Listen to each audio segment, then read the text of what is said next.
하나님의 말씀은 창세기 11장 1절 말씀에서부터 9절까지 말씀을 본문 말씀으로 봉독하겠습니다. 창세기 11장 1절입니다. 온 땅에 언어가 하나요 말이 하나였더라. 그들이 동쪽에서부터 이동하다가 시날 땅에 있는 평야를 만나 거기 거하니라. 그들이 서로 이르되 자 우리가 벽돌을 만들어 견고히 굽자 하고는 돌 대신 벽돌을 취하고 회반죽 대신 진흙을 취하며 또 이르되 자 우리가 우리를 위하여 도시와 탑을 세우고 탑의 꼭대기를 하늘에까지 닿게 하여 우리가 우리를 위하여 이름을 내고 이로써 온 지면에 널리 흩어짐을 면하자 하더라. 주께서 사람들의 자녀들이 세우는 도시와 탑을 보려고 내려오시니라. 주께서 이르시되 보라 백성이 하나요 또 그들이 다 한 언어를 가지고 있으므로 이 일을 하기 시작하니 이제 그들이 하려고 상상한 어떤 일도 막지 못하리라. 자 우리가 내려가서 거기서 그들의 언어를 혼잡하게 하여 그들이 서로의 말을 알아듣지 못하게 하자 하시고 이처럼 주께서 거기서부터 그들을 온 지면에 널리 흩으셨으므로 그들이 그 도시 세우기를 그쳤더라. 그러므로 그 도시의 이름을 바벨이라 하였으니 이는 주께서 거기서 온 땅의 언어를 혼잡하게 하셨기 때문이라. 주께서 거기서부터 그들을 온 지면에 널리 흩으셨더라. 창세기 11장 9절까지 말씀을 읽었습니다. 오늘 읽은 이 본문 말씀은 여러분과 제가 그냥 상식적으로는 바벨탑 사건에 대한 흐름, 이 얘기를 기억하고 있을 것입니다. 지금 이 성경을 읽으면요, 이 성경에 노아가 방주를 짓고 홍수가 난 것은 600살 때였습니다. 그리고 노아는 창세기 9장 마지막 절에 보면 950세를 향수하고 죽었습니다.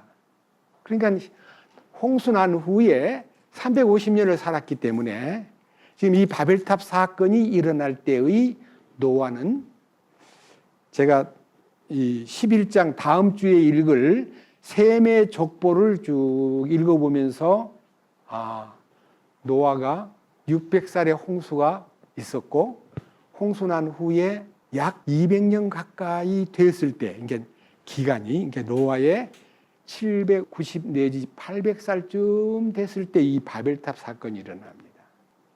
노아는 이 바벨탑 사건에 가담하지 않았습니다. 근데 제가 이 성경을 읽을 때 떠오르는 성경 구절이 있는데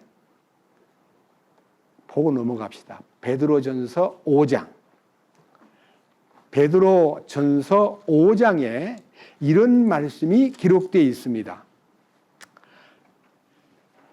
베드로전서 5장 8절과 9절입니다. 정신을 차리라. 깨어 있으라. 너희 대적 마귀가 울부짖는 사자같이 두루다니며 삼킬 자를 찾나니 믿음에 굳게 서서 그를 대적하라. 이 말씀이 떠올랐습니다. 왜 그러냐? 하나님이 홍수 이후에 노아를 통해서 난 다시는 인간을 홍수로 멸망시키지 않을 거야. 그리고 걱정하지 마. 물론 이제 홍수가 지구를 다 멸망시키는 대홍수였지만은 부분적인 홍수는 지금도 곳곳에서 일어납니다만은 전반적인 세계를 심판하는 홍수는 다시는 일어나지 않으리라고 말씀하시면서 무지개를 언약으로 증표를 주셨습니다. 그들은 그 무지개를 볼 때마다 하나님이 다시는 물로 심판하지 않는다는 약속에 대해서 믿음이 우러나오고 걱정 안 해도 돼. 큰 홍수가 나서 사람을 멸망시키는 일은 다시 없으리라고 하셨잖아.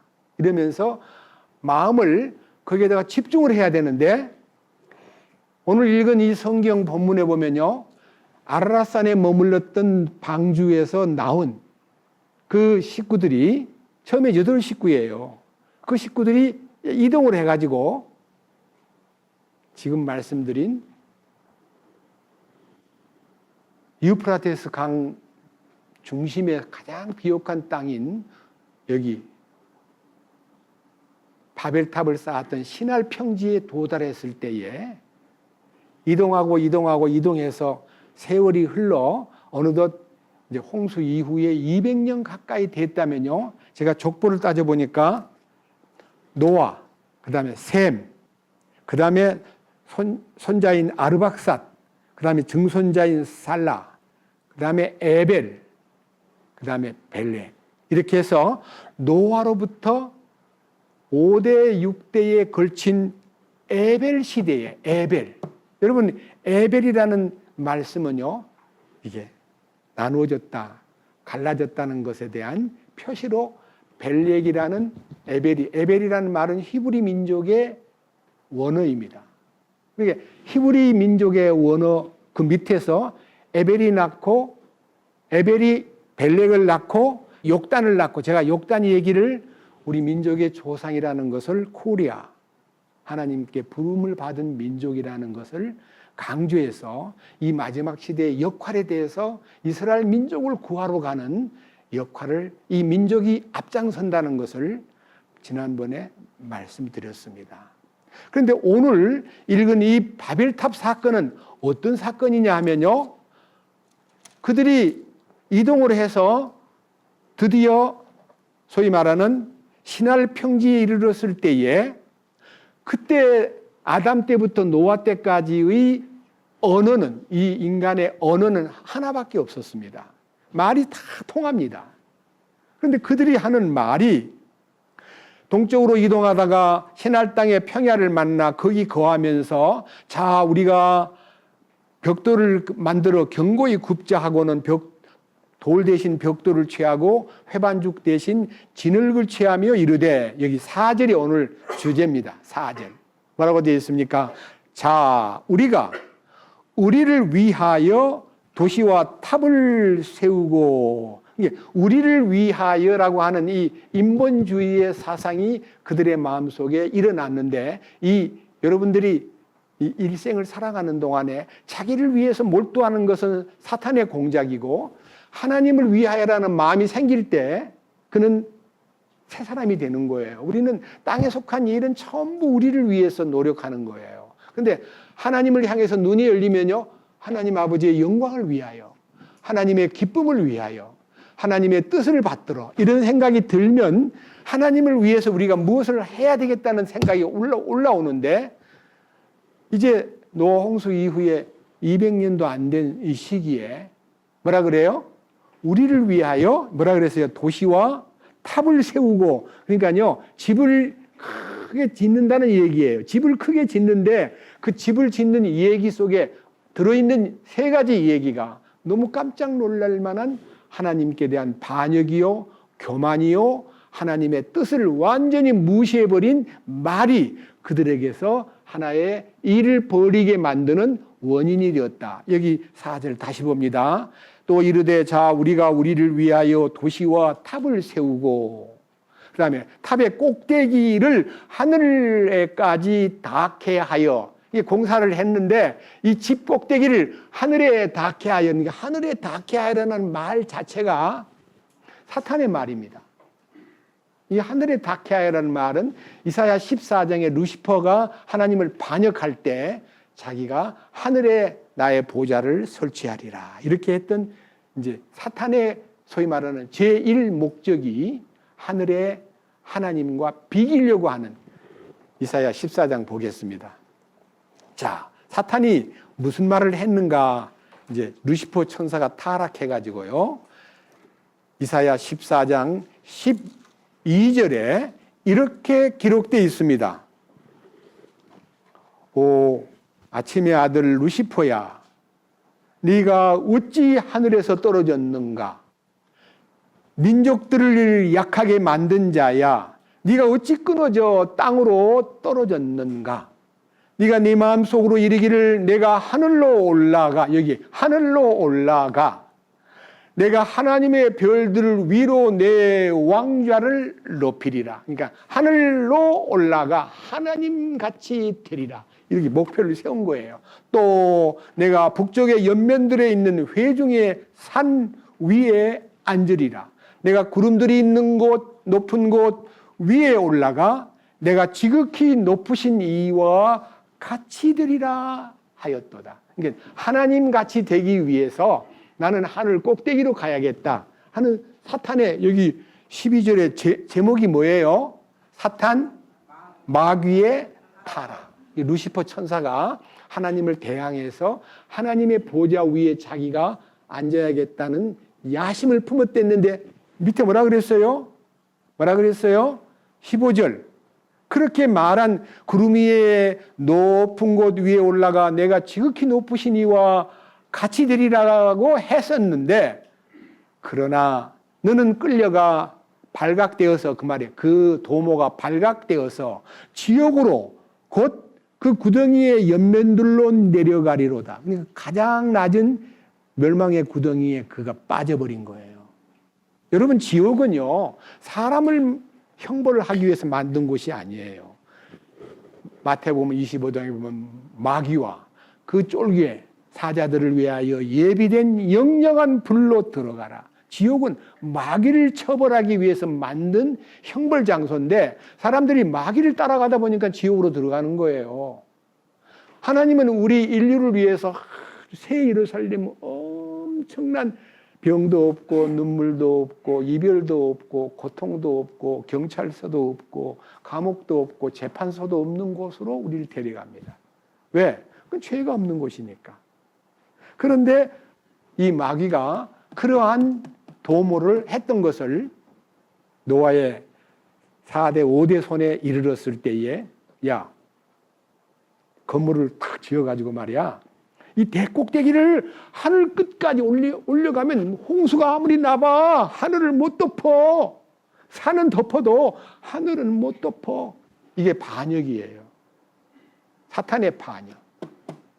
그래서 여기 놀랍게 표현되어 있는 소리가 창세기 11장 다시 봅니다.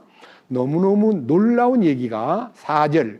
또 이르되 자 우리가 우리를 위하여 도시와 탑을 세우고 탑의 꼭대기를 하늘에까지 닿게 하며, 그 다음 하늘의 꼭대기까지 닿게 하며 라고 하는 이 탑의 꼭대기를 하늘까지 올라가면 아무리 홍수가 나도 우리는 그리로 올라가면 돼.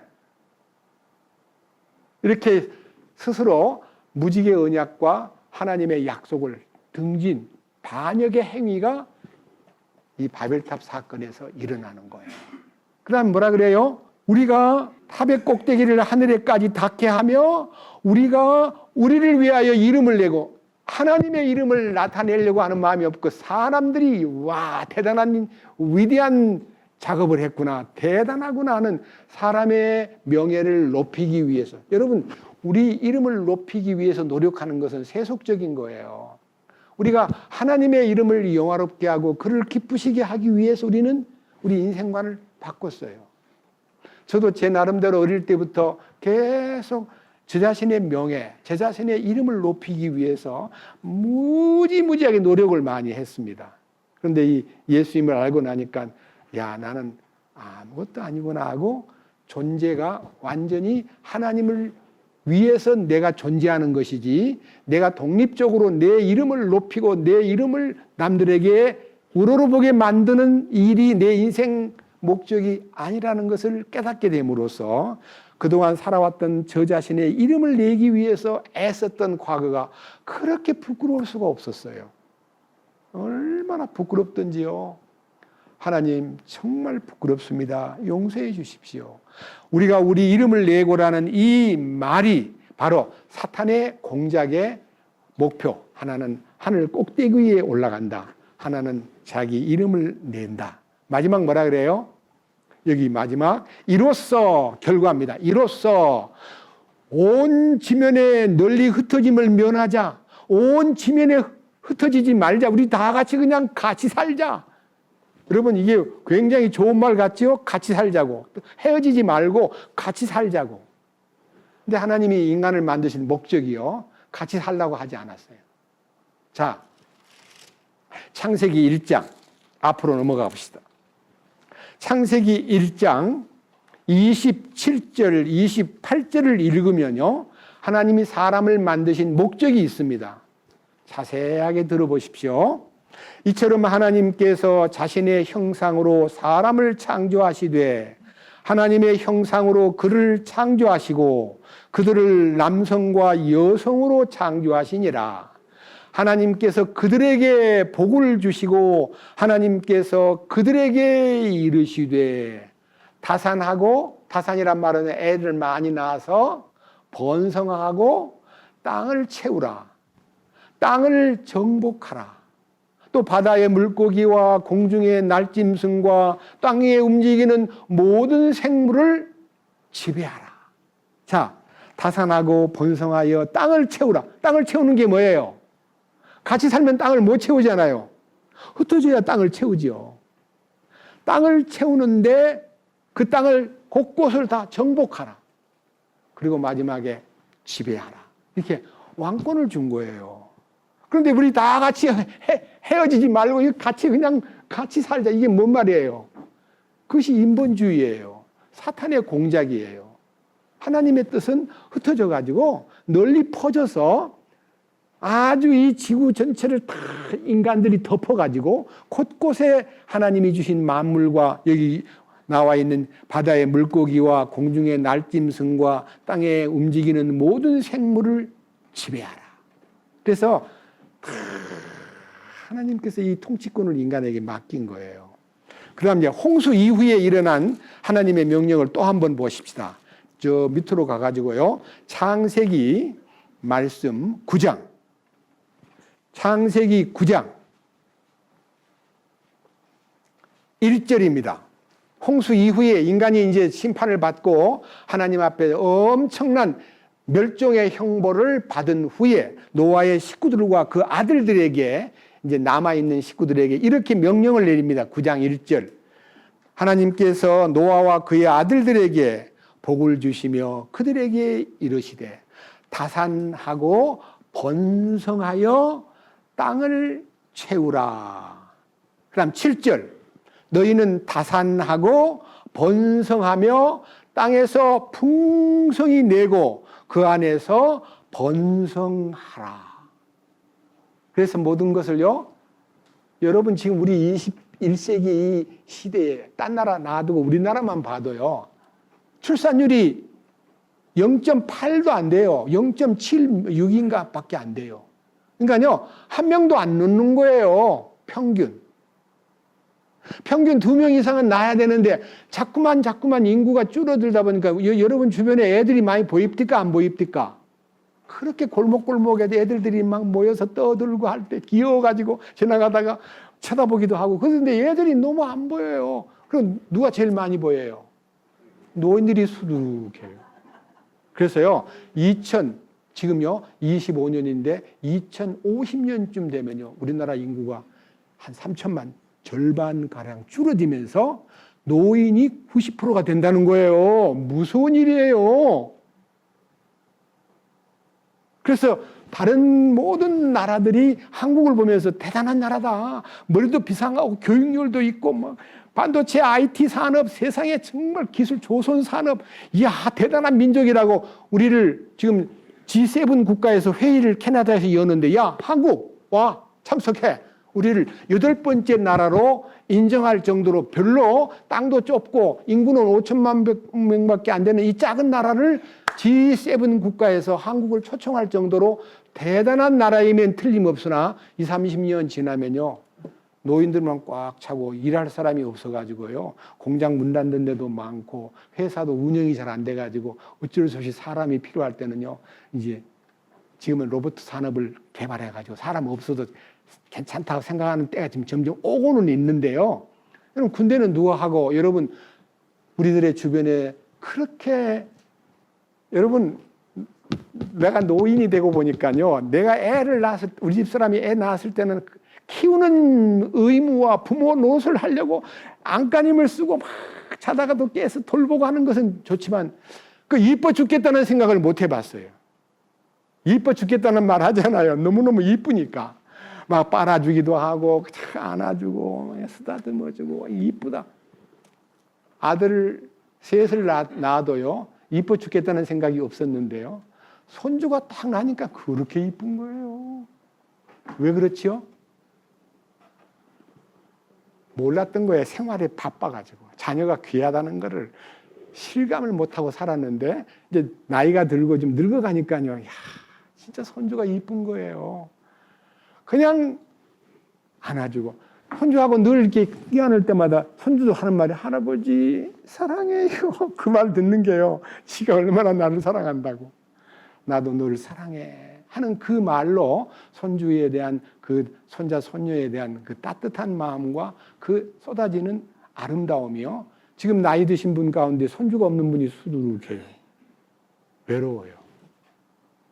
그래서 이 노아가 4대 정도 됐을 때 하나님의 언약을 저버리고 이 방주 만드는 이 축복에서 살던 노아가 바벨탑을 쌓는 공사에 노아는 가담하지는 않았지만요. 그게 누가 가담했는가 성경에 보면요. 기록이 딱 안 돼 있는데 힌트가 나와 있어요. 힌트가.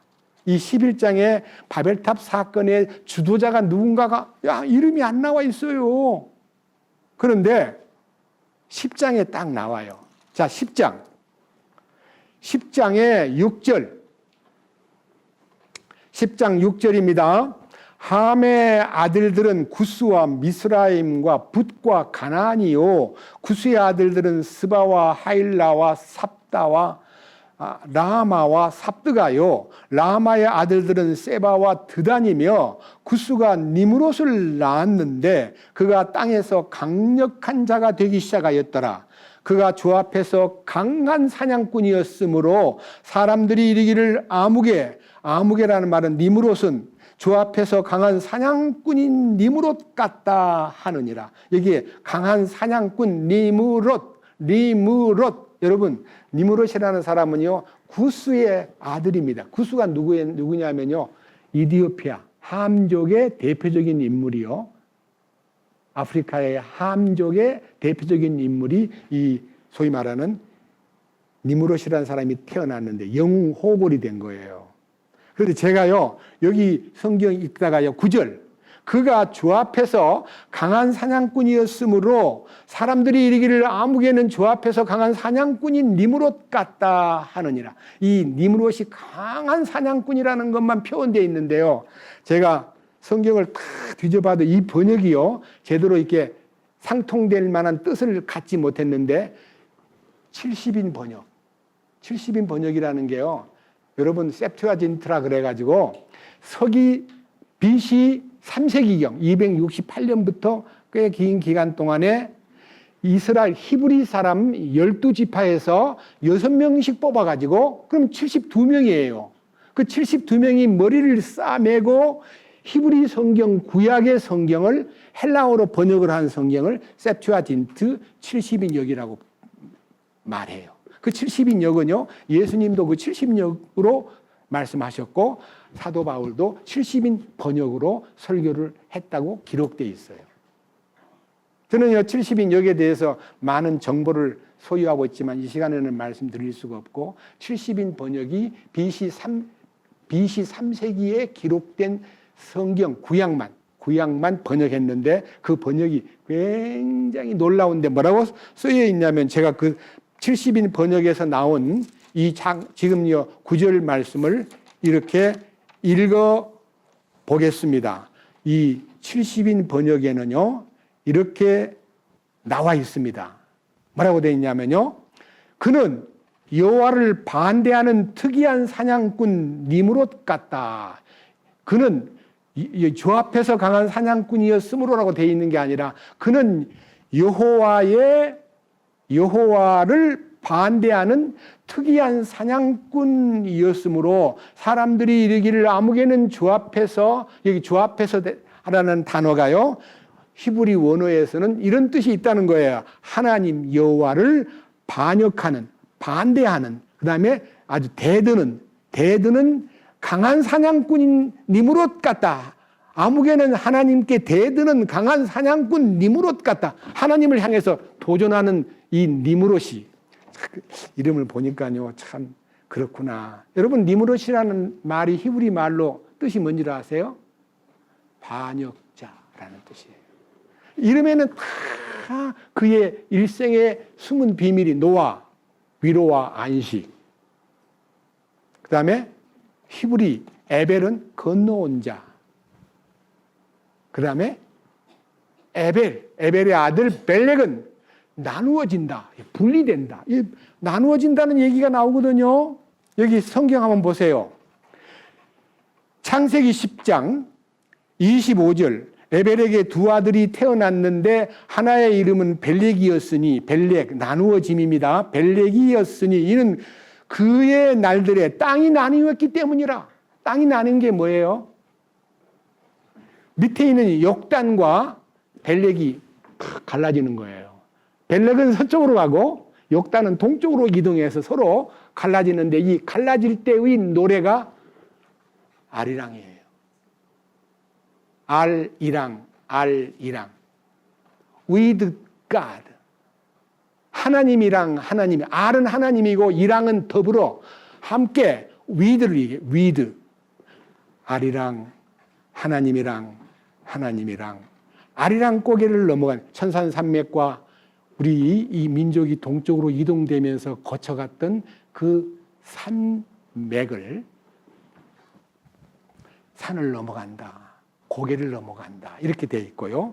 나를 버리고 가시는 님은 십리도 못 가서 발병 난다는 말은 저주가 아니라 그리로 가면 안 돼요, 같이 가야 돼요 하고 이 욕단의 마음속에요, 그 아들 13명과 더불어 헤어지면서 그리로 가면 안 돼요, 세상이에요 하면서 그리로 못 가도록 강력하게 돌아오기를 바라고 가다가 발병이 나가지고 같이 갔으면 좋겠다는 염원을 담은 노래이지 저주스러운 노래가 아니에요. 우리 민족의 민족 이동의 노래입니다. 아리랑. 여러분, 아리랑의 기원 그래가지고요, 네이버에 들어가든 구글에 들어가든 한번 찍어보세요. 아리랑의 기원. 그러면요 별별 말이 많지만요, 욕단이 자기 식구들을 데리고 시베리아 쪽으로 가는 그 기간 동안, 예? 오랄 알타이 천산산맥과 하는 고개를 산을 넘어서 만주벌판에 도착했을 때 우리 조선이 탄생한 거예요. 그런 얘기가 역사 속에 지금 점점 이게 부각이 되기 시작해요. 그것이 한민족이다라고 하는 것이 규정이 될 정도로요, 역사가들이 그것을 절대로 헛된 얘기가 아니라고 믿어요. 그건 이제 지난번에 말씀을 드렸기 때문에 놔두고, 여기에 자 보십시오. 5절, 창세기 11장 5절, 주께서 사람들의 자녀들이 세우는 도시와 탑을 보려고 내려오시니, 그 순간요 하나님이 인간의 그 바벨탑 공사 현장으로 직접 내려오신 거예요. 하나님 왜 내려오셨을까요? 하나님의 언약을, 인간을 번성하게 하고 땅을 채우고, 그리고 다시는 이 지구를 물로는 심판하지 않으마 하신 무지개 언약을 세우신 하나님이 인간들이 하는 것을 가만히 보니까 너무너무 헛된 도전을 하고 있기 때문에 내려오신 거예요. 그 현장으로. 보세요. 내려오셨는데 6절, 주께서 이르시되 보라, 백성이 하나요 또 그들이 다 한 언어를 가지고 있으므로 이 일을 하기 시작하니 이제 그들이 하려고 상상한 어떤 일도 막지 못하리라. 막 너무 열심히 벽돌을 굽고, 여기 이제 제가 한 가지, 여러분들이요 창세기 11장 3절 내용을요, 이 옛날 개역 성경에서 읽어보겠습니다. 한번 11장 3절을 들여다보세요. 자, 11장 3절 다른 성경에도 다 그렇게 되어 있는데 여기만 조금 달리 번역이 되어 있기 때문에 번역의 차이라는 것은요, 상당히 주의 깊게 관찰하고 하나님 앞에 이 말이 맞구나. 그래서 무조건 성경을 이건 옳고 이건 틀리고 이거는 맞고 이건 틀리고 그렇게 하지 말고요. 어떤 부분에서 잘못이 있구나 하는 것만 알면요, 마음이 굉장히 편안해져요. 11장 3절. 자, 자세히 들여다보세요. 서로 말하되 자 벽돌을 만들어 견고히 굽자 하고 이에 벽돌로 돌을 대신하며 역청으로 진흙을 대신하고. 역청과 진흙이 뭐예요? 진흙은 그냥 흙이고요. 흙을 이겨가지고 탑을 쌓는데 쓰고, 여러분 높은 집을 지을 때 흙을 이겨서 벽돌을 올리면요, 어떻게 그게 딱 접착이 잘 돼요? 안 돼요? 근데 뭐예요? 역청이 뭐예요? 아스팔트 까는 까만 역청 있잖아요. 예? 석유에서 나온 역청을 사이에다 놓고 벽돌을 탁 올리니까 접착이 잘 돼요? 안 돼요? 절대로 안 떨어지고 방수가 잘 돼요. 그러니까 역청이 맞아요. 역청을 가지고 방주를 짓고 있는데, 자, 가만히 하나님이 내려와서 보니까 언어가 하나요? 그 일을 하는 사람들이 다 말이 통하니까 이 공사를 중지시킬 수 없겠네? 어떻게 하면 될까? 하나님께서 깊이 그들의 상태를 내려다 보니까요, 안 되겠다. 하나님께서 안 되겠다 하는 생각이 가져져가지고요. 7절. 자, 우리가 내려가서 거기서 그들의 언어를 혼잡하게 하여 그들이 서로 말을 알아듣지 못하게 하자. 갑자기 한 말을 쓰던 그 바벨탑을 쌓던 공사의 현장에 막 힘을 다해서 일하는 사람들이 하나님께서 언어를 딱 흩어버리니까요, 말이 안 통하는 거예요. 낮은 데 있을 때는요, 쉽게 이렇게, 그거 올려, 돌 올려, 벽돌 올려, 아니, 역청 올려, 이렇게 이 얘기가 잘 통했는데요.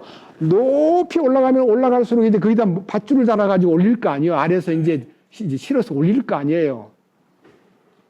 그런데 갑자기 말이 안 통하는 거예요. 뭔 말을 하는지 모르겠어요. 저 위에서 지금 뭘 오더를 하는데, 뭘 주문하는데, 뭐를 달라! 그러면요, 우리나라 말로 간단하게 얘기하겠습니다. 벽돌을 올려라, 아니에요. 스톤. 돌을 올려라! 그러면요, 그냥, 벽돌을 올리는가 보다 하면 된대요. 올려라는 단어를 쓰던 사람이 갑자기 기분이 스톤! 하니까 밑에서 뭐라 그래? 스톤! 스톤이 뭐야? 말이 안 통하니까 공사가 중단돼 버렸어요. 언어가, 여기 보세요. 8절. 이처럼 주께서 거기서부터 그들을 온 지면에 흩으셨으므로 그들이 그 도시 세우기를 그쳤더라. 그러므로 그 도시의 이름을 바벨이라 하였으며, 이는 주께서 거기서 온 땅의 언어를 혼잡하게 하셨기 때문이라. 주께서 거기서부터 그들을 온 지면에 널리 흩으셨더라. 말이 통하는 사람들끼리 자기 길을 가기 시작합니다. 흩어져가지고. 이 언어가 어디서부터 갈라졌느냐 하는 것을, 저는 예화대학교 교수님 한 분이 저하고 친한 분이 있었는데 언어학을 공부하시기 때문에 언어가 어디서부터 흩어졌다고 역사에 나옵니까? 그랬더니 아무도 모른대요. 근데 성경을 읽는 사람만 바벨탑 사건에 의해서 언어가 흩어졌다. 그럼 바벨탑 사건이 언제냐? 그래가지고 추적에 올라가 보니까 근거가 성경밖에 없더래요. 그래서 그분도 저는 성경을 믿기 때문에 여기에서 언어가 갈라졌다는 것을 아는데 어떻게 갈라졌는지를 모르고 있기 때문에 그것을 하나님이 언어를 흩었다고 해서 그냥 하루 만에 그냥 갑자기 말이 샥 바뀌어가지고 흩어진 걸로 나와 있는데, 어떤 방법으로 언어가 흩어졌는가 하는 것에 대한 연구를 하고 있다는 얘기를 30년 전에 들었습니다. 언어가 흩어진 것은 바벨탑 사건이에요. 바벨이란 말이요, 바벨이라는 말은요, 혼잡, 혼동이라는 뜻이에요. 혼동. 말할 수 없이 혼돈이 와버린 거예요, 공사장에. 말이 안 통하니까. 여러분, 말이 안 통하면 우리 한국말 쓰는 사람도요, 어떻게 기분이 나빠가지고 무슨 말을 했는데 말이 안 통하면 뭐가 나와요? 성질이 나오고, 욕이 튀어나오고, 화가 나고, 그러잖아요. 말이 안 통하면. 근데 이게 얼마나 말이 안 통해가지고 엄청난 분열이 생기고, 그로 인해서 언어가 혼잡된 이후에 모든 사람들이 온 지면에 흩어져 버렸다라고 기록되어 있습니다. 근데 저는 오늘 여기에서요, 이 바벨탑 사건의 이 얘기를요, 바벨탑 사건과 언어 혼잡이라는 제목으로 제목을 정했고요. 그 제목 밑에는요, 인간의 반역과 하나님의 심판에 대한 얘기를 이제 오늘 부수적으로 말씀드렸는데, 여러분 지금 세계의 언어가 몇 가지일까요? 엄청나게 언어가요. 우리가 생각할 때 한국도 북한말하고 남한말하고 같아요, 안 같아요? 엄청 차이가 있어요. 그런데 이제 한 가지 말이라고 합시다. 그러나 이 세계에 곳곳에 나라가 한 200개가 넘는 나라가 있는데요. 말은요, 3,000개 가까운 언어가 있대요. 그리고 이 성경이 대한성서공회 말고 국제성경연맹공회에서 성경이 얼마나 많이 자기 나라 말로 번역되었나요? 했더니요, 통계가 최근에 나온 통계에 보니까 200개 이상의 언어로 성경이 번역되어 있어요. 200개 이상의 언어로. 놀라운 일이에요. 그런데 여러분, 언제 언어가 통일될까요? 예수님 오시면 통일돼요. 아니, 예수님 오셔가지고 각 나라에서 모여든 성도들을 만났는데 말이 안 통하면 그 천국이 되겠어요? 내 말도 못 알아듣네? 내 말을 못 알아들어. 그래서 말이 안 통하는 거예요. 그런데요, 이 지상에서 처음 이 흩어졌던 언어가 하나로 통일된 적이 사도행전 2장에 나와요. 그게 정말 기적적인 사건이에요. 한번 그 기사를 읽어보겠습니다. 사도행전 2장 1절부터 말씀을 읽으면요, 이때 언어가 갈라졌던 언어가 하나의 언어로 통일된 적이 있었구나. 이거를 쉽게 이해할 수 있고, 그리스도 안에 들어오면 비록 지금은 아직도 미국 사람, 한국 사람, 중국 사람, 일본 사람 서로 말이 안 통해서 힘들어하지만은요, 분명히 주님이 다시 오시는 날 언어가 통일되겠구나 하는 희망을 갖는 성경입니다. 2장 1절, 오순절 날이 충만히 임하였을 때에, 오순절 날이 충만히 이르렀다는 말은요, 예수님이 부활하신 지 50일째 되는 날, 오순이란 말은 5오자에다가 10순자, 펜테코스트, 50일째 되는 날, 예수님이 부활하신 지 50일째 되는 날, 그들이 다 한마음이 되어 한 곳에 있더라. 갑자기 하늘로부터 급하고 강한 바람소리 같은 소리가 나고, 그들이 앉아있던 온 집안에 그것이 가득하며, 또 불의 혀같이 갈라진 것들이 그들에게 나타나 그들 각 사람 위에 앉더라. 그들이 다 성령님으로 충만하여 성령께서 그들에게 말하게 하시는 대로 다른 언어들로 말하기 시작하더라. 다른 언어들로 말하기 시작하더라. 다른 언어들입니다. 복수, 다른 언어들. 자, 5절. 독실한 자들 곧 유대인들이 하늘 아래 모든 민족으로부터 나와 예루살렘에 거하고 있었는데, 그건 딴 사람들이 아니고요, 디아스포라, 2000년 동안 나라를 잃어버리고 흩어졌던 유대 민족들이 명절이 되니까 그 오순절 명절을 지키기 위해서 예루살렘에 모였는데요, 15개 국가에 흩어진 유대인들이 모인 거예요. 그러니까 각 나라에서 각 나라 말을 쓰던 유대인들이 그 오순절, 소위 말하는 행사 때 집결되어 있었는데, 자, 들어보세요. 5절 독실한 자들 곧 유대인들이 하늘 아래 모든 민족으로부터 나와 예루살렘에 거하고 있었는데 이제 이 일이 널리 퍼짐에 그 무리가 함께 와서 그들이 자기 자신의 말로 말하는 것을 각 사람이 들음으로 당황해 하더라. 그들이 모두 놀라고 이상히 여기며 서로 이르되 보라 말하는 이 사람들은 다 갈릴리 사람들이 아니냐. 갈릴리 사람 중에 이제 베드로라는 아주 무식한 어부가요, 이제 설교를 하는데, 이제 말씀을 선포하는데, 히브리 사람이 얘기를 하고 있는데, 그 말이에요. 갈릴리 사람이 얘기하고, 갈릴리는요, 저 남쪽엔 유대와 방언이 달라요. 사투리예요. 근데 사투리 히브리 말로 막 소리를 치는데, 뭐라 그래요? 8절. 그런데 어떻게 우리 각 사람이 우리가 태어난 곳의 언어로 듣느냐? 우리 각 사람이 태어난 곳의 언어라는 말은요, 동시통역이 돼가지고 자기 귀에 들어오는 거예요, 그 말이. 저 사람은 지금 히브리 말로 말하는데 자기 나라 말로 알아듣는 거예요.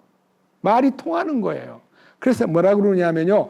자, 9절 헤아려 보세요. 바데 사람, 메데 사람, 엘람 사람, 메소포타미아와 유대와 갑바도기아와 본도와 아시아와 부르기아와 밤빌리아와 이집트와 구레네 부근의 리비아의 여러 지방에 거하는 사람이고 또 로마에서 온 나그네 곧 유대인과 유대교 개종자와 그레데 사람과 아라비아 사람이라. 그들이 우리 언어들로 하나님의 놀라운 일들을 말함을 우리가 듣는도다. 그들이 모두 놀라 의심하며 서로 이르되 이것이 무엇을 뜻하는가? 자, 비록 자기 나라 이제 영어권 속한 사람, 아시아에 있는 한국 사람은 없지만요, 사우디아라비아 사람, 그 다음에 아프리카 사람, 리비아 사람, 이집트 사람, 아시아에서 온 사람, 그 다음에 갑바도기아, 메소포타미아, 그 다음에 엘람 사람, 메데 사람, 바데 사람, 이게 전부 이란, 이라크를 얘기해요. 거기서 모인 사람들이 자기 나라 말로 말을 다 알아듣고 있는 거예요. 언어가 다 통하는 거예요. 동시통역으로. 성령께서 사도 바울이 말을 하고 있는데 히브리 말로 말하고 있는 그 말이 자기들 귀에 들릴 때는 자기 나라 말로 들리는 거예요. 그래야 이해를 하지요. 통역이 동시통역이 됐으니까. 그래서 우리가요, 성령이 오셨을 때 동시통역이 일어나듯이 우리가 주님을 만나는 순간에 세상의 모든 성도들이 함께 만나는 자리에는 주님의 음성을 듣는 모든 사람들이 주님이 무슨 말로 하실지는 몰라도 우리들에게 들릴 때는 우리나라 말로 듣게 된다는 뜻이에요. 그 다음에 이제 막상 천국으로 탁 가면은요, 그 통역이 필요 없는 언어가 하나로 탁 통합되는 날이 올 거예요. 놀라운 일이에요. 하늘나라 가면요, 언어가 안 통해가지고 저 사람은 어디서 왔어? 말이 안 되네. 그 말이 안 되면 대화가 되지 않고 대화가 안 되면 뭐예요? 서로를 알아보지 못하는 거예요. 말이 통해야 뭐 얘기가 되지요. 저는 제가요, 종종 이 뉴스에서 저 이집트에서 온 며느리가 집에 왔는데 엄마하고 말이 안 통하는 거예요. 그러니까 엄마는 늘 며느리만 쳐다보고 있고 며느리도 엄마를 쳐다보고 있고 그런데도 이제 어머니가 따뜻한 마음으로요, 며느리를 돌보고 일을 돌보고 하니까 그때 이제 마음이 조금씩 통하니까요, 며느리가 시어머니 옆에서 한국말을 조금씩 배워가지고 안녕하세요, 사랑합니다, 어머니 좋아합니다 이런 말을 해요. 말이 통하면 이제 엄마도 이제 안아주기도 하고 엄마도 그 며느리를 사랑으로 품어주기 때문에 이제 그것이 점점 깊어져 가지고 어머니가 이제 그 며느리를 따라서요, 이집트에 가고 싶다 해서 따라갔는데 따라가가지고 또 어머니는 그 나라에 가서 말을 못하니까 막 앉아가지고 하게 쳐다만 보고 있는 모습도 텔레비전에 비추더라고요. 말이 안 통하면 얼마나 답답해요. 그런데 성령이 오시면요, 하나님께서 통역을 해가지고 말이 통하도록 이끄신다는 것은 놀라운 일이에요. 그리고 이것이 하나의 장면이지만 우리가 훗날 주님이 오시는 날 이 지상에 있던 모든 성도들이 한 언어를 쓰게 되는데 그 언어가 하나님이 정하신 언어이기 때문에 그것이 히브리어인지 헬라어인지 우리는 상상할 수가 없지만 놀랍게도 하나님이 주시는 통일된 언어가 나타나리라고 확실히 믿습니다. 그리고 우리가 이 성경을 읽으면서요, 야, 인간들이라는 게 하나님의 그 언약을 몇백 년이 안 돼가지고 저렇게 변질이 되고 반역을 하고 도전을 하고 헛된 일을 도모하는 것을 볼 때요, 우리는 역사 속에서 배워요.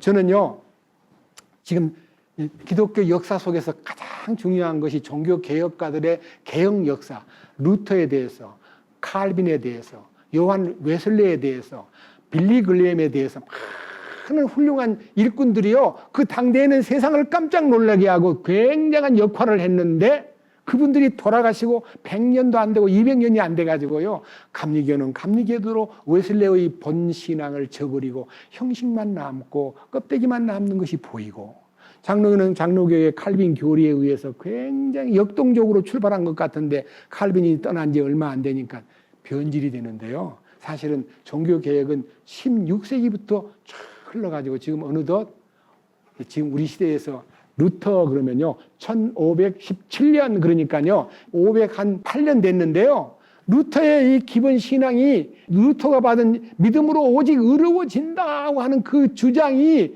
교회 가운데 서서히 흐려져 가지고 무슨 믿음으로만 되나, 살아야지, 행동을 보여야지 하고 이 루터의 기본적인 가르침과 그 교리가요 변질돼 버린 것이 루터만 아니고 웨슬레만 아니고 칼빈만 아니고 뭐 쭈잉글리라든지 많은 전날에 교회를 변화시켰던 커다란 혁명을 일으켰던 사람들이 놀랍게 그들이 떠나버린 지 100년, 200년이 되니까 다 변질돼 버리는 교회 역사를 보게 될 때에, 이것도 노아가 살아있을 때인데도 이렇게 변질이 돼가지고 노아가 멀쩡히 하나님이 주신 언약을 노아는 지니고 있고 노아는 믿음으로 살기 때문에 어떤 사람인가 한번 흔적을 보십시오. 창세기 노아의 모습을 잠깐 보겠습니다. 창세기 5장, 창세기 5장입니다. 창세기 5장 마지막 32절, 노아는 500세가 되어 셈과 함과 야벳을 낳았더라.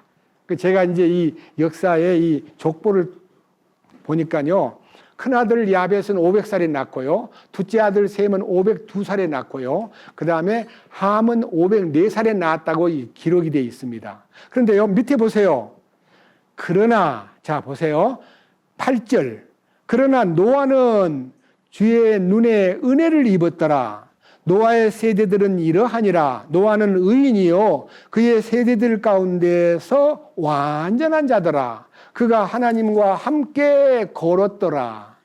노아가 세 아들 곧 셈과 함과 야벳을 낳았더라.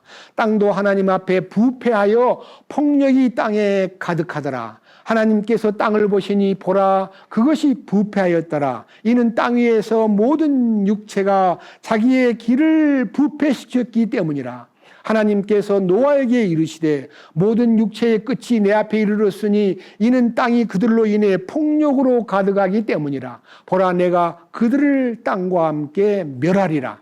노아가 하나님과 동행하고 하나님 뜻을 따르고 그리고 하나님께서 말씀하신 대로 동행하고 사는 삶 속에서 주변을 보니까 너무 타락되고 폭력이 가득하고 막 싸움질하고 비난하고 욕질하고 갈라지고 하는 이 모습을 노아도 보고 가슴이 아파서 어쩔 줄 모르는데 하나님께서 보실 때 야 끝날이 왔구나. 너무 폭력이 가득하고 부패했구나. 내가 이 땅을 멸망시키겠다. 그렇게 해가지고 노아에게 하나님께서 명령하시기를 6장 14절 너는 고펠나무로 방주를 짓고 방주 안에 방들을 만들며 역청으로 그것에 안팎을 칠할지니라. 네가 만들 방주의 모양은 이러하니 방주의 길이는 300규빗이요 너비는 50규빗이며 높이는 30 규빗이니라. 너는 방주의 창을 만들되 위에서부터 1규빗 안에 그것을 완성하고 방주의 문은 방주 옆으로 내며 그것들 아래층, 둘째층, 셋째층으로 만들지니라. 보라, 나 곧 내가 땅 위에 물들의 홍수를 일으켜 속에 생명의 숨이 있는 모든 육체를 하늘 아래에서 멸하리니 땅에 있는 모든 것이 죽으리라. 그러나 너와 더불어 내가 내 언약을 세우리니 너는 너와 내 아들들과 내 아내와 너와 함께한 내 아들들의 아내들과 함께 방주로 들어올지니라. 하나님이 방주를 계획하는데요, 노아가 이제 방주를 만들기 시작해요. 여러분 여러 번 얘기했습니다. 방주의 길이가 300규빗 그랬습니다. 1규빗은 팔꿈치에서부터 장지까지가 1규빗입니다. 요거예요.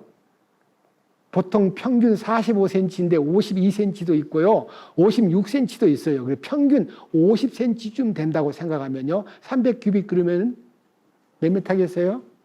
배 길이가 150m. 상상을 해보세요. 어마어마한 배를 만드는데 딴 사람은 아무도 안 도와주고 노아와 노아의 가족들만 붙어가지고 그 나무를 어떻게 구해야 돼요? 나무를 베다가요 판자로 만들어야 될 거 아니에요.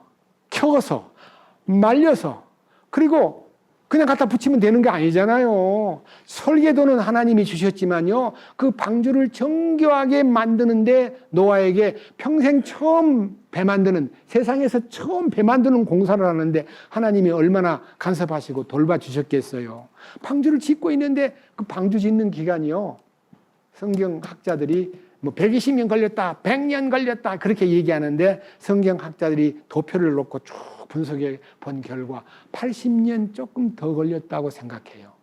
여러분 80년이 걸리도록 배를 만드는 동안에 동네 사람들이, 이웃 사람들이 전부 다 노아를 비웃는 거예요.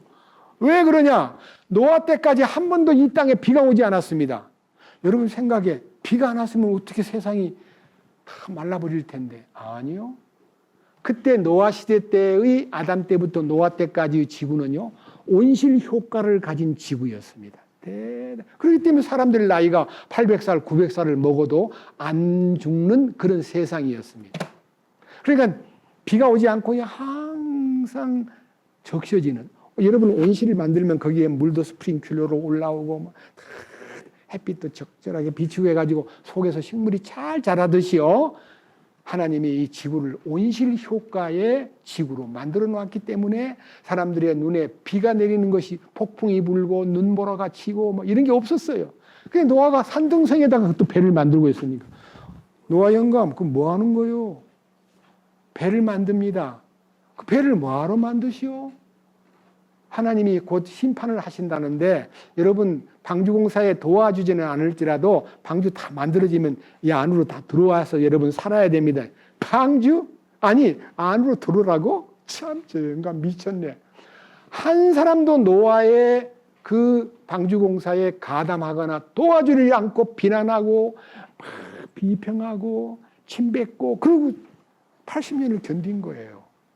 여러분 그런 공사에 하나님의 도면을 받아가지고 방주를 만드는 공사에 노아와 노아의 세 아들이 주 작업을 하고 며느리 3명과 사랑하는 아내가 이 뒷받침하면서 얼마나 힘들게 노동을 했는데도 아무도 알아주지 않고 아무도 거들지도 않고 계속 노아를 비웃고 있다가 정작 배가 다 만들어진 다음에 방주에 탁, 자 7장 1절 뭐라 그랬어요? 제가 은혜롭게 말씀 올렸던 7장 1절. 주께서 노아에게 이르시되 노아 내 온 집은 방주로 들어가라 그랬습니까? 방주 만들어 놓고 하나님 방주 바깥에서 야 들어가 빨리 들어가 하고 문을 닫아 버렸습니까? 아니면은 하나님이 방주 안에서 들어와 그랬습니까? 들어오라 그랬잖아요. 안에 계신 분이 들어오라 해야 맞지, 바깥에 서가지고 들어가거라 그렇게 명령을 내리지 않고요, 방주 안으로 들어오래요. 그래서 이 세대에서 네가 내 앞에 의로운 것을 내가 보았느니라. 너는 모든 정결한 짐승 중에서 수컷과 그것의 암컷을 7마리씩 취하고 또 정결하지 않은 짐승 중에서 수컷과 그것의 암컷을 2마리씩 취하며 공중의 날짐승 중에서도 수컷과 암컷을 7마리씩 취하여 씨가 온 지면 위에 살아남게 하라. 이젠 이래 뒤에 내가 밤낮으로 40일 동안 땅 위에 비가 오게 하여 내가 만든 모든 생명체를 지면에서 끊어 멸하리라 하시니. 여러분, 정결한 짐승이라는 것은 비둘기라든지 양이라든지 소라든지 염소는 정결한 짐승이에요. 하나님께 바치는 제물이 될 수 있는 짐승이고, 기타 짐승은 정결치 못한 짐승이에요. 보통 짐승은 2쌍씩, 정결한 짐승은 7쌍씩. 7쌍씩 왜 했어요? 방주 사건이 끝나고 노아가 하나님께 제사를 지내는데 그 짐승 중에서 하나님께 바칠 제물이 필요한 거예요. 7쌍씩 거뒀던 그 쌍들 중에서 노아가 택하여 제사 지낸 내용이요. 뒤에 보면 8장 20절. 노아가 주께 제단을 쌓고 모든 정결한 짐승과 모든 정결한 날짐승에서 취하여 제단 위에 번제 헌물을 드렸더니, 하나님께 제사 지내기 위해서 정결한 짐승은 7쌍씩 걷어놓고 그것이 필요할 때 제사를 지내야 하나님께 흠양을 하게 만드는데, 만약 2쌍씩 있는 걸 잡아버리면 종자가 말라버리잖아요. 그래서 정결한 짐승은 7쌍씩 데리고 들어갔다가 홍수가 끝난 다음에 하나님 앞에 제사 지낼 때 사용했다는 것이 성경에 기록되어 있습니다. 저는 왜 이런 말씀을 드리느냐? 여러분, 노아 방주가 무엇입니까? 교회입니다. 교회. 지금 우리 주님께서 우리들도 모르게 교회라는 방주를 크게 지어가지고요, 그 안에만 들어오면 구원을 받습니다. 여기 있는 이 교회가 방주가 아니고요, 하나님이 비록 형체는 취하지 않았지만요, 하나님이 자기의 구원의 방주를요, 교회를 통해서 거듭난 생명들이 주님 안으로 들어가는, 여러분, 주님 안으로 들어간다, 그 말이 방주 안으로 들어가는 거예요. 우리는 그 안에 들어가 있는 거예요. 그래서 우리는 세상 사람들에게 주님 안으로 들어와야 환난을 피하고 주님 안으로 들어와야 구원을 받는다 그러면, 주님 안이 어딘데? 그 어디가 주님 안이야? 아이, 미쳤네. 그 우리는 관심 없어. 니나 들어가.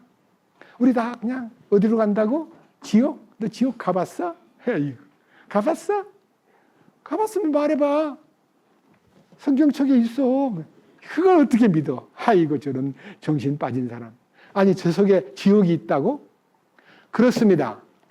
여러분, 이 성경 속에 굉장히 중요한 문자가 하나 있는데요. 이 책 이름이 뭐예요? 따라해봐. 이 책 이름은 생명책이다. 뭔 책이요? 이 책을 봐야 생명을 얻고 이 책을 통해서 생명에 들어가는 길이 열리는 거예요. 자, 요한계시록. 이 책이 생명책이라고 기록되어 있는데요. 자, 이 책의 이름이 생명책이다라고 하는 것이 입증되기 위해서요, 여러분들에게 성경을 읽어드리겠습니다. 요한계시록 20장 11절. 또 내가 크고 신 왕좌와 그 위에 앉으신 분을 보니 땅과 하늘이 그분의 얼굴을 피하여 물러가고 그것들의 자리가 보이지 아니하더라. 또 내가 보매 죽은 자들이 작은 자나 큰 자나 할 것 없이 하나님 앞에 서 있는데 책들이 펴져 있고 또 다른 책이 펴져 있었으니 곧 생명책이라. 죽은 자들이 자기 행위에 따라 책들에 기록된 대로 근거하여 그것들에 근거하여 심판을 받았더라. 바다가 자기 속에 있던 죽은 자들을 내어주고 또 사망과 지옥도 자기 속에 있던 죽은 자들을 넘겨주매 그들이 각각 자기 행위들에 따라 심판을 받았고 사망과 지옥도, 이 지옥이라는 단어는 음부를 말합니다. 하데스. 사망과 그 다음에 음부도 불호수에 던져지니 이것은 둘째 사망이라. 누구든지 생명책에 기록된 것으로 발견되지 않은 자는 불호수에 던져졌더라.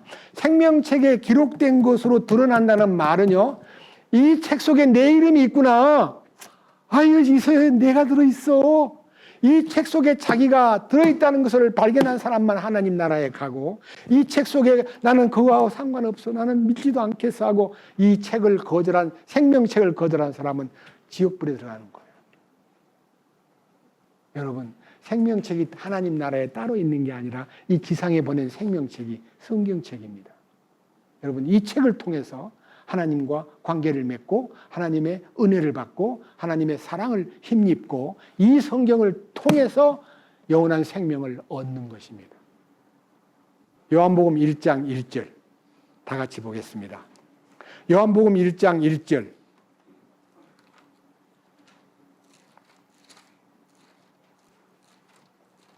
요한복음 1장 1절입니다. 처음에 말씀이 계셨고 말씀이 하나님과 함께 계셨으니 말씀이 하나님이셨더라.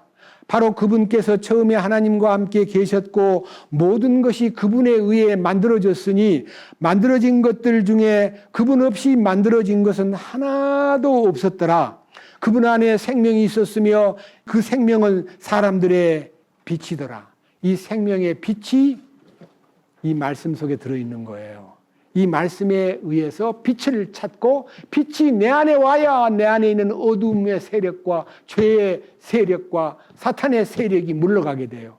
빛이 오면 어둠이 물러가듯이 우리 마음에 있던 캄캄한 마음이, 죄악된 마음이 예수 그리스도의 생명의 말씀에 빛이 내 안에 딱 들어올 때 죄악된 내 마음이 밝아지고 빛으로 채워지고 공허한 마음이 충족되고 혼돈된 마음이 질서가 잡히고 하나님을 향해서 열린 사람이 되는 거예요.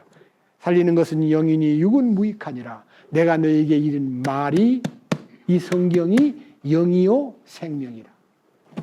이것이요 오늘 우리가 추구하는 성경을 읽고 있는 이유고 성경을 읽어야 될 이유고 성경을 읽다가 생명을 발견하고 성경을 읽다가 생명에 접촉되는 것이 방주로 들어가는 기적적인 사건이라는 것을 여러분이 알고 홍수 사건 나고 300~400년이 지난 후에 바벨탑을 쌓는 인간의 반역과 그 어리석은 도모가 전부 다 사탄에 의해서 인간이 속은 거예요.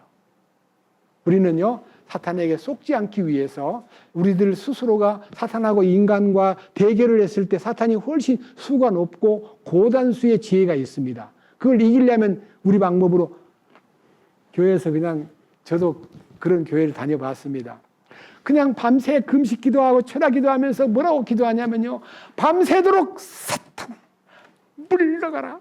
사탄 물러가라. 이렇게 기도했어요.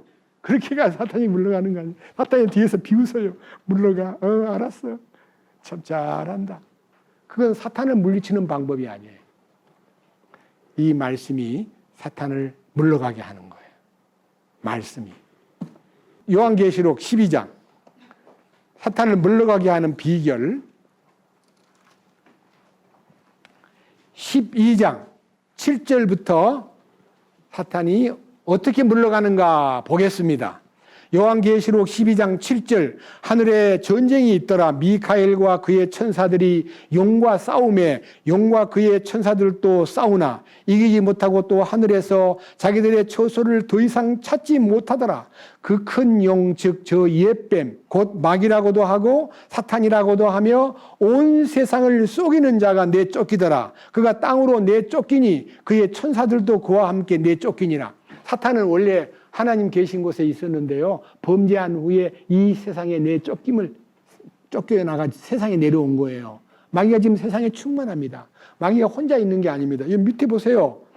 마귀가 온 세상을 속이는 마귀가 땅으로 내쫓기니 그의 천사들도 그의 부하들도 천사가 달라붙어 가지고 타락한 천사가 그와 함께 내쫓겼는데 또 내가 들으니 하늘에 큰 음성이 있어 이르되 이제 구원과 힘과 우리 하나님의 왕국과 그분의 그리스도의 권능이 임하였도다. 우리 형제들을 고소하는 자, 곧 우리 하나님 앞에서 밤낮으로 그들을 고소하는 자가 쫓겨났도다. 여러분, 마귀는요, 우리 있는데 와가지고 우리 하는 걸 다 지켜보고요, 하나님께 또 쫓아 올라가가지고 하나님, 저 땅에 있던 저 서아무개요. 위선잡디다. 제가 봤거든요. 아주 나쁜 놈이에요. 겉으로는 하나님 믿는 척하고 속으로는 썩어 있어요. 하고 우리한테 와서는 너 뭐 구원을 받은 게 그따위야? 아이고 형편없는 거 너 가짜야 하고 우리를 낙심시키고 속이려고 하는 것이 마귀고 하나님께 가가지고는 우리 품행을 전부 다 고소하는 참소자예요. 그런데 그렇게 마귀가 역할하는 것을 하나님이 다 보고 계시기 때문에 사탄을 왜 진즉 없애버리지 않고 끝까지 놔둡니까? 우리가요 사탄을 이겨야 하나님의 자녀로서의 자격을 얻는 거예요. 사탄을 이기는 방법은 내 노력으로 내 힘으로 사탄아 물러가라 해서 이기는 거 아니에요. 어떻게 하면 사탄을 이깁니까? 몇 가지 방법이 있습니다. 요한계시록 12장 11절. 자, 우리 형제들을 고소하고 밤낮으로 우리를 고소하던 그 사탄에게 이기는 방법은 11절. 그들이 어린 양의 피와 자기들의 증언의 말로 그를 이기었으며, 마귀를 이기는 방법은 딱 두 가지입니다. 하나는 어린 양이 흘리신 피의 능력으로, 또 하나는 자기들의 증언하는 증언으로. 증언이 뭐예요? 간증이에요. 사탄이 나한테 와가지고 별별 방법으로 내 행동이 어쩌니, 네가 뭐 나약하니, 겉으로는 믿는 척하고 속에는 시커멓고 이렇게 우리를 고소할 때 내가 그 말이 맞으니까요 풀이 죽어버려요. 그럴 때요 나는 예수의 피로 깨끗함을 얻었고 너는 상관하지 마. 내가 비록 연약한 것이 있지만 그분은 나를 용서했고 영원한 생명을 허락했어. 너 떠들지 마 하고 내가 주님께 얻은 이 어린 양의 피의 능력과 그의 은혜를 증언하는 말로 그를 이기었으며, 이게 이제 첫 번째 이기는 방법은 어린 양의 피와 자기가 증거하는 말, 간증으로 이길 수 있으며, 그들은 목표가 딱 서야 돼. 그들은 어떻게 해야 돼요? 죽기까지 자기 생명을 사랑하지 아니하였도다. 이게 이제 우리 자신들이요 너무 자기를 사랑하는 것이 뭐예요? 자존심 지키는 거예요. 자기를 너무 사랑하면 죄를 지어요. 자기를 좀 내려놔야 돼요. 상대방을 사랑해야 돼요. 상대방을 이해해야 돼요. 상대방을 존경해야 돼요. 나는 내가 존경받고 내가 높임받는 걸 너무 원하기 때문에 나한테 대해서 조그만 손해를 끼치고 내 자존심을 조그만 건드리면 폭발해요. 자기 생명, 여기 자기 생명이라는 말이 혼이에요. 자기 혼을 너무너무 아끼면, 그래서 주님께서 마태복음 16장 24절에 누구든지 나를 따라오려거든 자기를 부인하고 십자가를 지고 나를 따르라. 우리가 주님 앞에 이기는 자가 되려면 자기 부인이 철저해야 돼요. 나는 아니야. 그럼 그 상대방이 나를 욕하면 맞아. 나는 연약해. 그렇지만 너는 나와 상관이 없어. 나는 주님하고 이 문제를 풀 거야. 주님, 저를 도와주십시오. 저는 아닙니다. 저는 부족합니다. 이렇게 솔직하게 주님 앞에 자기가 아니라는 것을 고백하고 주님의 도움을 구하면 즉시 사탄의 권세가 물러가 버리는 거예요. 이게 나와 있잖아요. 자, 12절. 그러므로 하늘들과 그것들 안에 거하는 자들아 너희는 즐거워하라. 땅과 바다에 거하는 자들에게 화가 있으리로다. 마귀가 자기 때가 조금만 남은 줄 알므로 크게 진노하여 너희에게로 내려갔도다. 용이 자기가 땅으로 내쫓긴 것을 보고 사내 아이를 낳은 그 여자를 핍박하더라. 여기에서 말하고 있는 사내 아이를 낳은 여자라는 말은요, 이스라엘 민족이 예수 그리스도를 탄생한 민족이기 때문에요, 사탄이 제1 공격 타겟을 유대인으로 계속 지금 수천 년 동안 유대인을 공격하는 일이요 지금까지 지속되고 있고, 유대인들은 공격을 받으면서 하나님 말씀으로 들어가야 사는데 신약을 안 봐요. 유대인들은 마귀가 하는 말이 너에게 준 모세오경과 구약만 말씀이고 신약은 다 가짜야. 틀려. 그거 읽지 마. 그거는 엉터리야. 예수 가짜야. 메시아는 또 있어. 이렇게 해서 유대 민족은요, 예수님이 메시아가 아니라는 것과 신약 성경은 하나님 말씀이 아니라는 것에 매어가지고 2000년 동안 지금 그들은 쏟고 있는 거예요. 그것이 공격당하는 유대 민족의 운명입니다. 그들의 눈이 활짝 열려가지고 성경이 보이고 예수 그리스도가 메시아임을 아는 순간에 유대 민족이 민족적으로 구원을 받습니다. 언제 유대 민족이 예수님을 바로 다 알아볼까요? 민족적으로. 남은 자가. 주님이 다시 오실 때요. 그 손에 못자국을 보고 메시아구나. 민족적으로 스가랴 11장, 12장, 13장, 14장까지 내용 가운데 유대 민족이 메시아가 올 때 대성통곡을 하면서 속죄일, 욤키프르. 그거는 여러 날이 아니에요. 한 날이에요. 한 날. 욤키프르 한 날. 속죄일. 예수님의 십자가 흔적이 딱 보임으로써 우리가 죽이고 거절한 그 예수가 메시아였구나라고 통곡을 하면서 맞이하는 것이 성경에 있습니다. 하나 보고 마칩시다. 자, 스가랴. 이 부분을 유대 민족에게 마지막 하나님의 기회로 열어 놓으셨다는 것을 알고 이 말씀을 읽으면요. 아, 그렇구나. 유대 민족들이 예수님을 알아보고 회개하는 날이 이때구나. 12장 10절부터 봅니다. 내가 다윗의 집과 예루살렘 거주민들을 위해 은혜의 영과 간구하는 영을 부어주리니 그들이 나하고 자기들이 찌른 나를 바라보고 자기들이 찌른 나를 바라보고 사람이 자기 외아들을 위하여 애곡하듯 그를 위하여 애곡하며 사람이 자기의 처음 난 자를 위하여 쓰라리게 슬퍼하듯 그를 위하여 쓰라리게 슬퍼하리로다. 이 한 절 속에 유대 민족이 우리가 거절하고 찌른 죽게 만든 그 예수가 메시아였구나 하고 거기서 대성통곡을 하면서 쓰라린 애통이 일어나는데요. 여기 12절에 보면요. 그 땅이 애통하며 가족마다 따로 애통하고 다윗의 집 가족이 따로 하고 그들의 아내들이 따로 하며 나단의 집 가족이 따로 하고 그들의 아내들이 따로 하며 레위 집 가족이 따로 하고 그들의 아내들이 따로 하며 시므이의 가족이 따로 하고 그들의 아내들이 따로 하며 남은 모든 가족도 가족마다 따로따로 그들의 아내들도 따로따로 회개의 순간에 13장 1절 그날에 죄와 더러움을 씻기 위한 셈이 다윗의 집과 예루살렘의 거주민들을 위해서 열리리라. 그날 십자가 보혈의 용서와 피 흘림의 효능이 유대 민족에게 나타나는 거예요. 하나님의 스케줄이에요. 근데 우리가요, 그 전에, 주님 오시기 전에 하나님께 부름받은 민족이 유대 민족을 주께로 더 그 오실 때 회개하지 않고 미리 회개할 수 있는 길을 좀 열어주는 하나님의 그 계획이 로마서 11장 25절에 있기 때문에 우리들이 할 수만 있으면요, 기도할 때마다 이스라엘 민족의 구원을 위해서 기도하는 우리의 역할을 감당할 수 있도록 사명감을 불태울 수 있도록 주님에게 매달리는 그런 기도가 우리 모두에게 필요하다는 점을 밝히면서 오늘 말씀을 마감 짓겠습니다. 감사합니다. 기도합시다. 주님 감사합니다.